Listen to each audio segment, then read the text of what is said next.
Yo, what's up? Welcome back to another episode of the SWUS. Happy holidays to everybody. Obviously, Christmas Day, we got two NFL games, two good ones, too. Unfortunately, coming into this holiday off of a really terrible NFL week, hit the Chargers on Thursday night, had a really great week heading into the weekend, and then this weekend was just rough for me.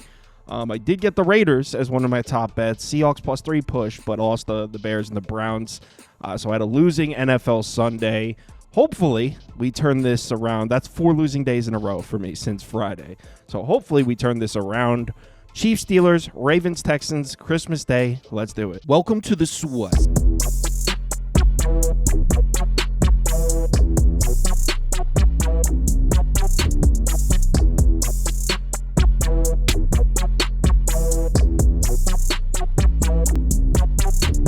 Hey, get the sauce. First up, we got Kansas City on the road in Pittsburgh. The Steelers are catching 2.5 points at home. There are a few threes out there if you look. Total sitting at 43.5. Let's get into this matchup, and we'll start with some trends. Kansas City, in their last 3 matchups against the Steelers, they're 3-0 against the spread, 3-0 to the over. So Chiefs and the over has been the move recently between Kansas City and Pittsburgh. Specifically, their trips to Pittsburgh have not been as successful, though. 2-5 against the spread in their last 7 visits to Pittsburgh. Just 1-6 straight up. In their last 11 visits to Pittsburgh, they're 8-3 to the over. So again, this matchup seems to trend towards the over. And the last time Patrick Mahomes played in Pittsburgh was back in 2018. We saw a wild football game. It was September 16, 2018. Final score was 42-37. Mahomes threw for 326 and 6 touchdowns, passer rating over 154. Roethlisberger threw for 452 and 3 touchdowns, passer rating over 104. So we saw an absolute shootout the last time these two teams played in Pittsburgh. Now that was, 6 years ago? I don't know how relevant it is. Just thought it was interesting. So let's get into this matchup, and we'll start with the Chiefs offense against the Steelers defense. Pretty even matchup here. The Chiefs are 20th in yards per play, 4th in success rate. The Steelers defense 12th and 14th. So pretty even matchup here as far as the season-long numbers go. The concern for me when it comes to Pittsburgh's defense is right here. Out of nowhere, Pittsburgh really struggling to stop the run. Since week 8, they're allowing 4.75 yards per carry, over 122 rushing yards per game. I mean, considering the excellent start they got, in weeks 1 through 7, they were allowing 3.6 yards per carry, 81 rushing yards per game. So second half of the season, the Steelers have not been able to stop the run. And Kansas City's actually been running the ball a bit more. Since week 11, they're averaging 4.8 yards per carry. Success rate is down close to 39%. Not that those numbers are electric or anything, but compare them to weeks 8 through 10 when they couldn't run the ball at all. The Chiefs are trending in the right direction in terms of running the football. Now, they're still going to be without DJ Humphries at left tackle, but that's not new. I mean, he's missed the last 2 games.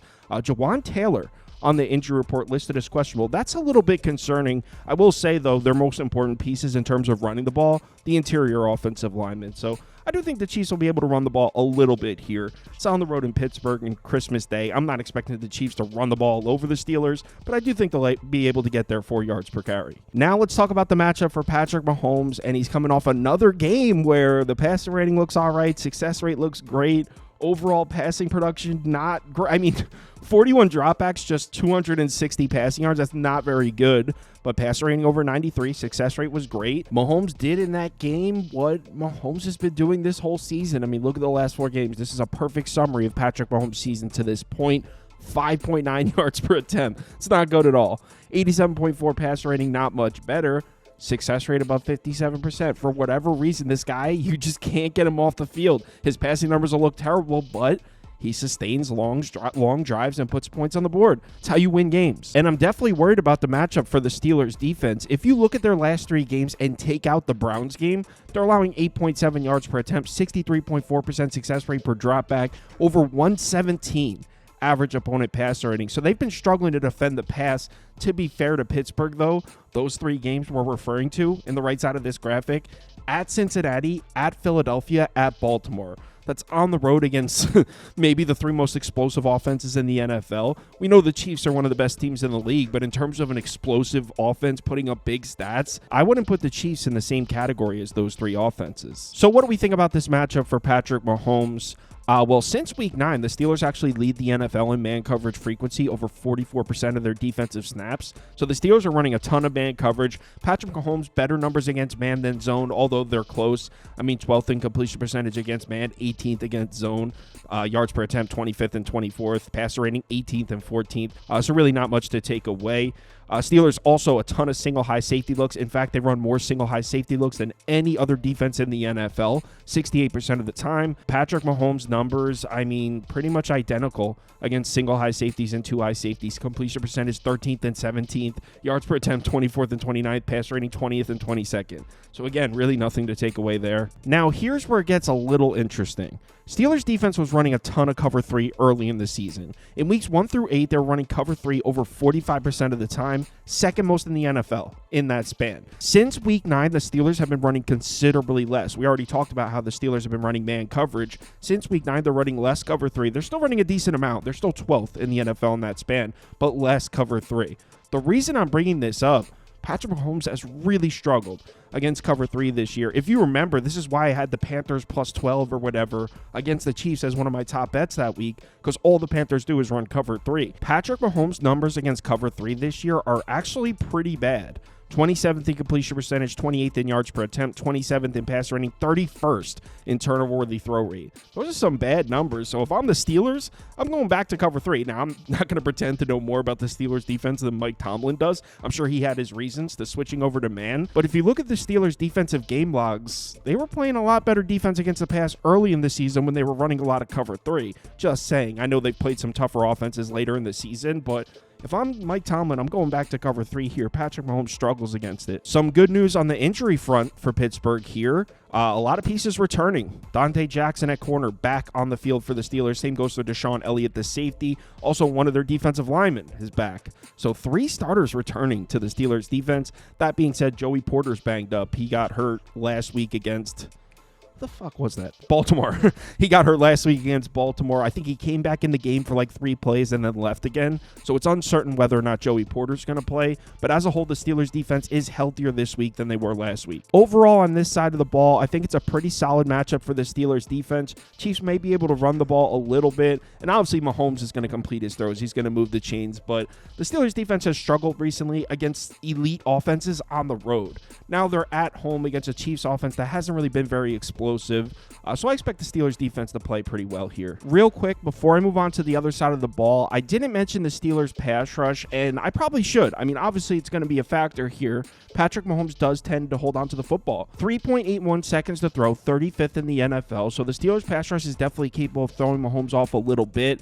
That being said, teams tend to game plan to get the ball out of the quarterback's hands fast when they play Pittsburgh. And if there's one head coach, offensive coordinator, quarterback combination that I trust to come in with a game plan to neutralize it a little bit, it would be Andy Reid and Mahomes. So I'm sure Mahomes will be getting the ball out pretty quick in this game to do what they can to take the Steelers pass rush out of it. But anyway, let's flip it over and take a look at the matchup on the other side. We got the Steelers offense against the Chiefs defense. Kansas City definitely has the edge on this side. 6 in yards per play allowed, 9th in success rate. Pittsburgh's offense 20th and 24th. So looking like this should be a tough one for the Steelers offensively, especially considering the Chiefs are playing some really good defense as of late. In their last 3 games, they're allowing 14.3 points per game. Actually, 5.7 yards per play isn't that great. But success rate is down a little bit to 42%. If you look at the 6 games before that, the Chiefs defense was struggling a little bit, kind of trending in the wrong direction there. It looks like Kansas City got back on track defensively. Specifically against the pass, too. In their last 3 games, just 207 passing yards allowed per game, 6 yards per attempt, an average opponent pass rating of 68.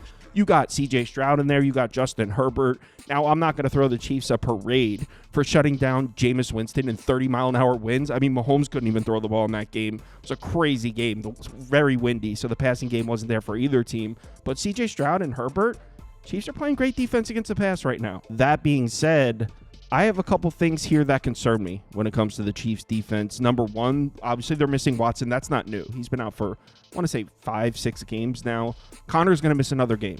So they are missing 2 of their top 3 corners, but he missed last game as well. So that's not brand new. But they're missing 2 of their top 3 corners. Chris Jones might not play in this game. He's listed as questionable. I can't find a definitive answer on whether or not he's going to play. He's obviously the best player he's the most important player on this defense, and that's not even debatable. So Chris Jones not being out there would be huge. And speaking of massive injury updates in this game, it looks like George Pickens is back. He's officially listed as questionable, but he participated in a full practice. So I think George Pickens is going to play. And in case you've been living under a rock, not watching the Steelers play football the last couple months, that matters.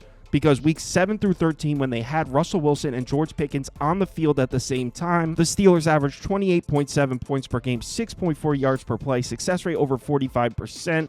In the games without George Pickens, week 14 through 16, yards per play is down, points per game is down, success rate is down. Offense doesn't look nearly the same without George Pickens. So it looks like the Steelers are getting George Pickens back.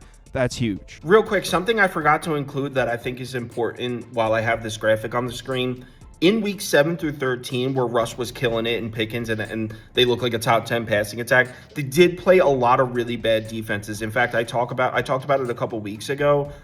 They played, I think it was all those games were against defenses, past defenses ranked 23 or lower. I don't have it in front of me, but it's important to mention that when they were going off, they were playing a bunch of bad defenses, specifically bad pass defenses, which obviously doesn't describe Kansas City. But it actually gets deeper than that. Check this out. This might be a beautiful matchup for Russell Wilson. Is Russ about to cook on Christmas Day on Kansas City? Check this out. What's the weakness of the Chiefs defense in terms of passing depth? The deep pass. They're 19 in DVOA against the deep pass, top 10 against the intermediate pass and the short pass. Obviously, we know Russ Wilson loves to throw the ball downfield, especially when George Pickens is out there. So you love that. If you're betting the Steelers here, Russ Wilson should definitely have opportunities to make some throws downfield, but it actually gets better than that. Check it out. Kansas City also runs a lot of man coverage, over 34% of the time, 6th most in the NFL. Russell Wilson, monster against man coverage, especially when George Pickens is out there. 11th in completion percentage, 1st in yards per attempt, 1st in turnover-worthy throw rate, 6th in pass rating against man.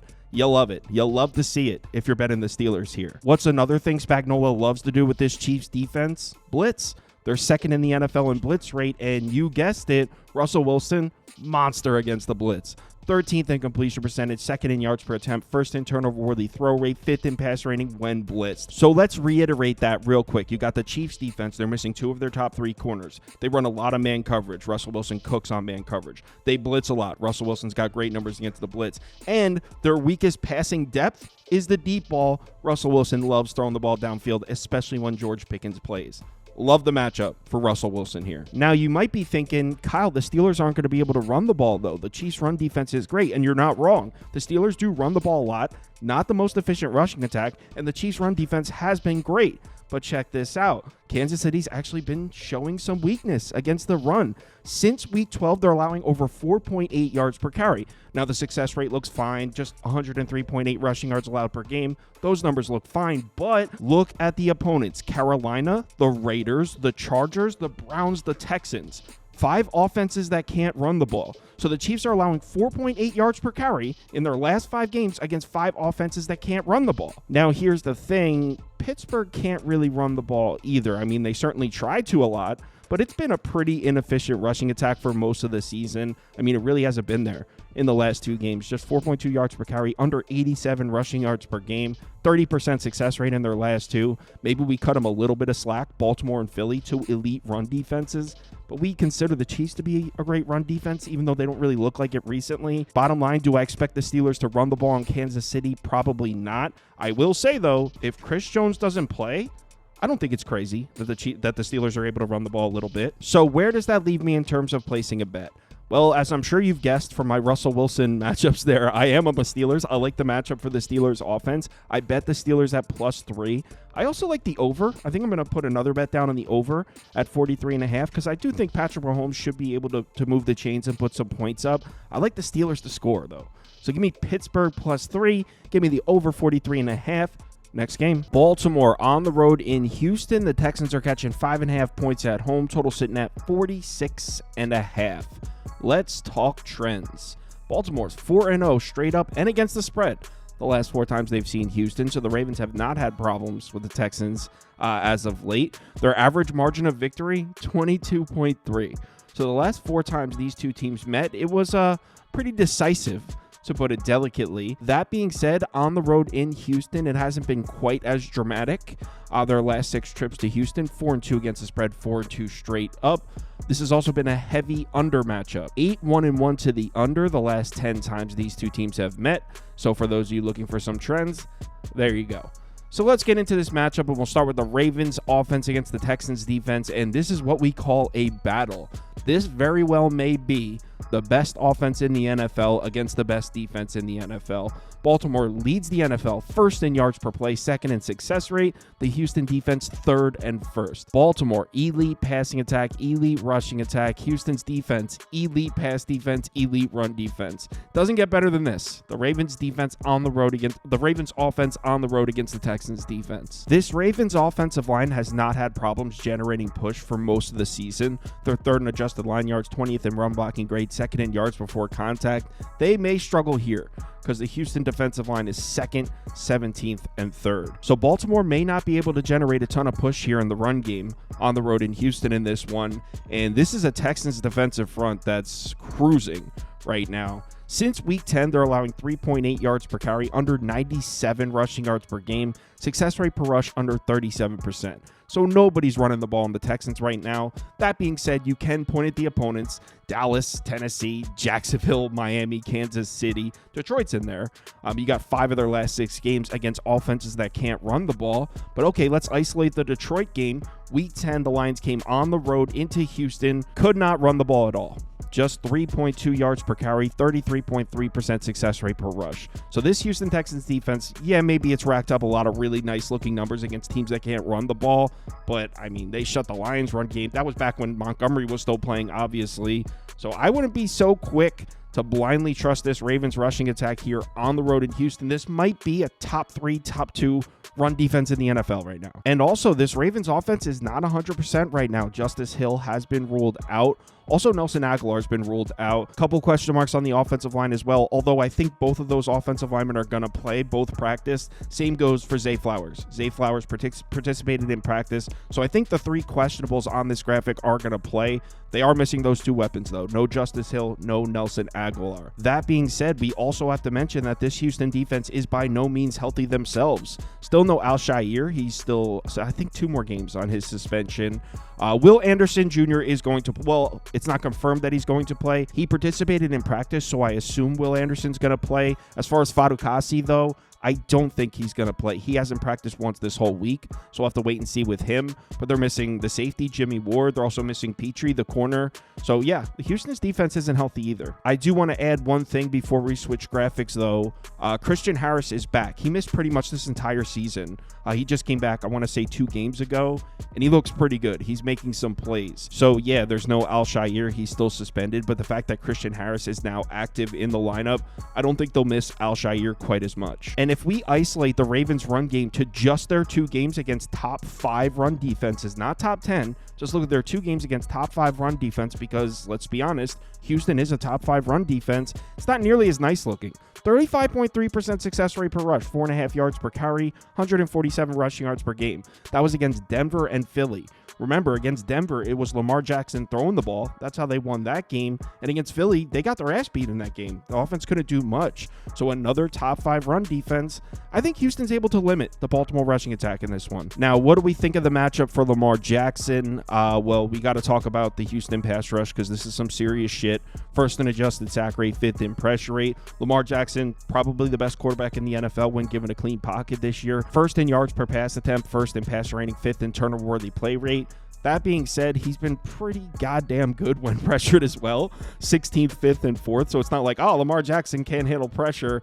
He's still one of the best quarterbacks in the NFL when pressured. But if you look at the raw numbers, yards per attempt, 10, passer rating 135 when given a clean pocket, dropped to 6.2 and 87 when pressured. So he's not nearly as dangerous when you put pressure on him, and Houston should be able to generate some pressure. Lamar Jackson tends to hold on to the ball, so I think Houston will be able to generate some pressure on Lamar in this one. And also, this is a Houston defense that's been really tough to throw on at home in Houston. In their home games this year, they're allowing just 6 yards per pass attempt, an average opponent pass rating under 70, just 194.7 passing yards allowed per game. Now, you might be looking at this graphic saying, well, Kyle, maybe they had some easier opponents in their home games.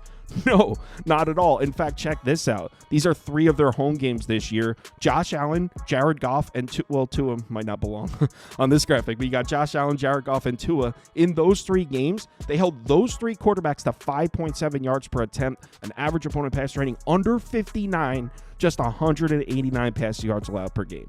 So yeah, we've seen some very good quarterbacks go on the road to Houston, struggle to throw the ball. That being said, I mean, this is the Baltimore Ravens. This might be the best offense in the NFL. Also, Houston's missing a couple pieces from the secondary. And on top of that, the Texans have been running a lot more zone coverage recently. Since week 10, over 75% of their defensive snaps have been in zone coverage. Lamar Jackson, one of the best, if not the best quarterback in the NFL against zone this year. Not that he's been bad against man. I mean, he's pretty elite against both. But against zone coverage, he's first in yards per attempt, first in passer rating. He's got a passer rating over 121 against zone coverage this year. So by no means would I ever take any defense to completely shut the Ravens offense down, but Houston does have a pass rush. They are capable of at least limiting the Baltimore rushing attack, so I wouldn't be surprised if Baltimore does struggle a little bit offensively in this game. But what about the matchup on the other side? We got the Texans offense against the Ravens defense, and this is where the value shifts back over to Baltimore.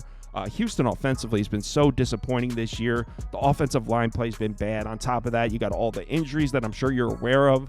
But on the season, Houston's 20th in yards per play, 31st in success rate. This team just cannot stay on the field. And Baltimore's defense is 9th in yards per play allowed, 5th in success rate, and they're playing particularly great defense right now, peaking at the right time. Now, if you are looking to back Houston here, I guess you can point at the fact that the Baltimore run defense hasn't been quite as elite. I mean, this is a little bit thin. But in weeks 1 through 6, it was looking like Baltimore was about to break the record for the best run defense to ever exist. They were allowing just 59 rushing yards per game, just over 3 yards per carry. Since week 7, I mean, it's still a great run defense, but that hasn't been quite as good. I mean, success rate per rush went from 25% to 34.7%.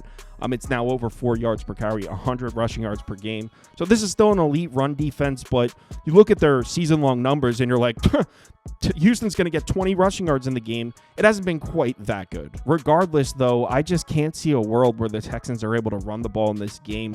This is just too much of a mismatch right here on the line of scrimmage. Baltimore's defensive line, 12th in adjusted line yards, 7th in run defense grade, 5th in yards before contact. Houston's offensive line, 25th, 28th, and 26th. So good luck generating any push here, Houston. Not to mention, they just lost another piece on the offensive line. Shaq Mason has been ruled out, the right guard. Juice Scruggs is also out, who would probably be the guy that starts there in his place.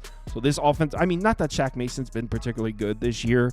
The entire offensive line's been pretty disappointing, but probably going to have their third string guard in this. Yeah, it's tough. It's slim pickings here on the Houston offensive line. Like I said, the unit's been pretty disappointing this year. Matched up against the Baltimore defensive front that's completely healthy. It's going to be a struggle to run the football in this game. Not to mention, Houston could just never run the ball at home. In their home games this year, they're averaging 3.3 yards per carry, under 78 rushing yards per game. Success rate per rush is down at 23% at home. So for whatever reason, the Texans can just never run the ball at home as it is, let alone with a third string guard in the game against the Ravens. I mean, I don't see any evidence that Houston's going to be able to run the ball here, which means there's going to be a ton of pressure on CJ Stroud to produce through the air. And we'll start with some good news. The weakness of this Baltimore defense in terms of passing depth has been downfield passing. They're 11th against the short pass, 30th against the intermediate pass, 29th against the deep pass. We know that CJ Stroud loves to throw the ball downfield. In fact, just 40% of his pass attempts are considered short passes, which is not a lot in today's NFL. So you like this graphic right here if you plan on betting Houston, but there definitely are a lot of numbers here that are just concerning if you're betting the Texans. Number one, we mentioned the offensive line already. We were talking about the run game. How about pass protection?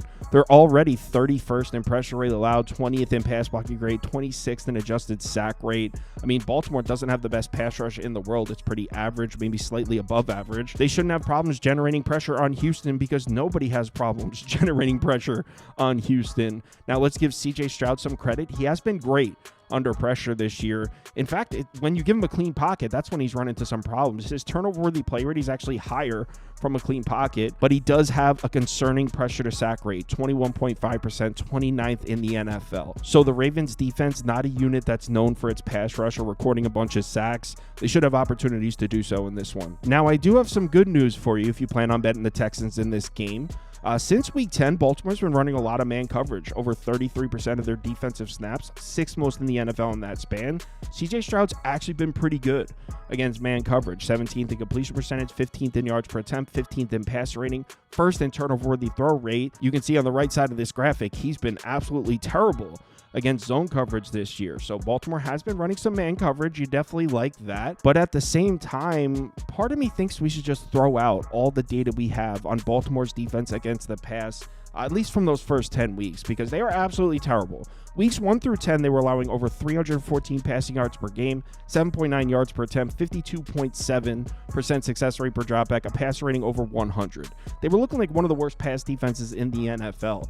If you isolate it since week 11, remember they got Tre'Davious White now. They added another corner. Tre'Davious White, I believe, is their 4th corner on the depth chart. So they bolstered up a little bit, and as a whole, they're just playing much better defense. Since week 11, they're allowing just 189.8 passing yards per game, 5.9 yards per attempt, passer rating at 80.7. So they've actually been playing pretty good defense against the pass. So when we're looking at some of these numbers, like specifically, we were looking at a graphic before, Baltimore struggles against the downfield pass, right? The intermediate pass and the deep pass, and that should be a positive for CJ Stroud. Most of that damage probably came in weeks 1 through 10. So how much can we really take from data like that when it seems they've turned over a new leaf? They're actually playing great defense against the pass. And let's be honest here. I mean, this Houston offense just isn't looking very good. Since Steph Diggs got hurt from week 9 on, yards per play is down, success rate is down, points per game down a little bit. You might be looking at these graphics and saying, I don't really see much of a difference here. It's a very slight drop off, and you're right. But look specifically at the passing production since Steph Diggs got hurt. Yards per attempt down, success rate down, passer rating way down, yards per game down as well. We might have to just come out and say it. This offense just isn't very good. And to be honest, the more I look, the more I just really don't like the matchup for Houston. I mentioned how Baltimore's been playing much better defense against the pass. Well, since week 11, they made a dramatic change. They're running a lot of cover 2 now. Almost 24% of their defensive snaps since week 11 have been in cover 2. The reason I'm bringing this up, CJ Stroud's been pretty terrible against cover 2 this year, 28th in passer rating, 27th in yards per attempt. Also, this Baltimore secondary is completely healthy right now. In fact, the entire starting defense is completely healthy right now. They do have some injuries to the depth of the defense. For example, I just mentioned how Tre'Davious White is here. He's listed as questionable, but I think he's going to play. So yeah, injury-wise, this Baltimore defense is just in great shape. They're playing their best football right now. And yeah, I don't like this matchup for Houston offensively at all. So where does that leave me in terms of placing a bet? Well, it points me towards the Baltimore side. I don't know if I feel comfortable laying 5.5 points, considering I think the Ravens offense may struggle to run the ball. This Houston defense is something I really believe in. So I don't absolutely love it, but I lean towards Baltimore, and I also like the under at 46.5. So my picks for this game, Ravens minus 5.5, under 46.5. I haven't decided if I'm going to do a live show or not. I'm not going to ask my people to work on Christmas morning, so maybe I'll do something solo in the morning before I head over to my family's house. But yeah, I'll post my bets on the website as always. Hopefully we turn things around. Coming off a really ugly NFL week. Sucked. So hopefully that little cold streak comes to an end. Please remember to bet responsibly. Hit me up in the Discord if you need me. Have yourself a Merry Christmas. Appreciate all your support as always. Yeah, have a good one, guys.